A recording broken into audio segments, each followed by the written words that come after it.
जी अस्सलाम वालेकुम मेरा चांद मेरा मक्खन मेरी मलाई।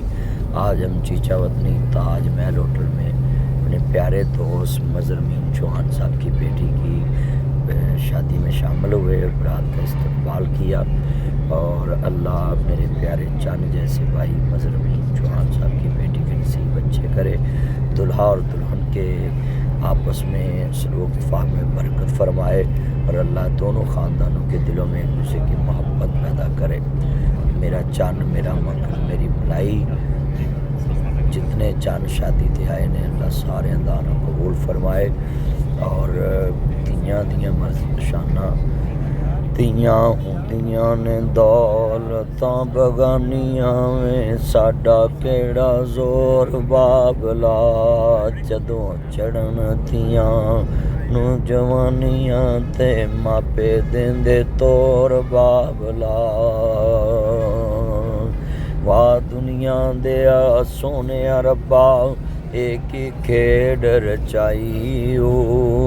किथे मेरियां जाइयां जमियां किथे वाग पढ़ाई ओ। जुग जुग जीवन सोने रब्बा मेरे वीर प्यारे। मासियां पुपियां ताइयां छड़ के डोली दे विच पै गईयां में। हाय बाबल मेरियां गुड्डियां तेरे वल रह गईयां। लिखिया नसीबां दा जो मेरी झोली पै गईयां में। हाय बाबल मेरियां गुड्डियां तेरे वल रह गईयां। तियां दूर ना वे आवी वेखी बाबला। ईदां लैके कौन आऊगा रावां तक तक दिल डुब जाऊगा। ईदां लैके कौन आऊगा।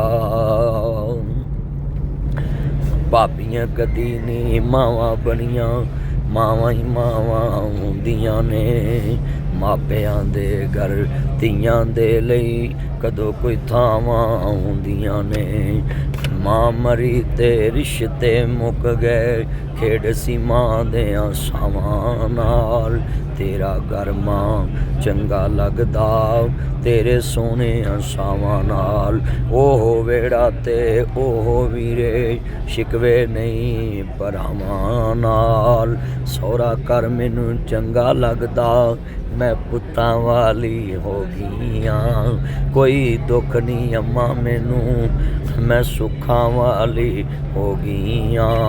इको दुख नहीं माए मैनू तू जो मेथों खो गईयां। मेरा दुख सी सांझा तेरा वंडन वाला लब्बा नहीं। किन्नू दिल दा हाल मैं दसां पुछन वाला लब्बा नहीं। तियां होंदियां ने दौलतां बगानियां साडा केड़ा जोर बाबला। तियां दी किस्मत परदेस वे बाबल पुत्रां लई जगीरां। दुख सुख सहवन चुप कर रहवन तियां दियां तकदीरां। मुबारक हो तुझको ये शादी तुम्हारी। सदा खुश रहो ये दुआ है हमारी। मेरे चांद मक्खन मलाई अल्लाह तेनू सलामत रखे शाद रखे आबाद रखे ते सदा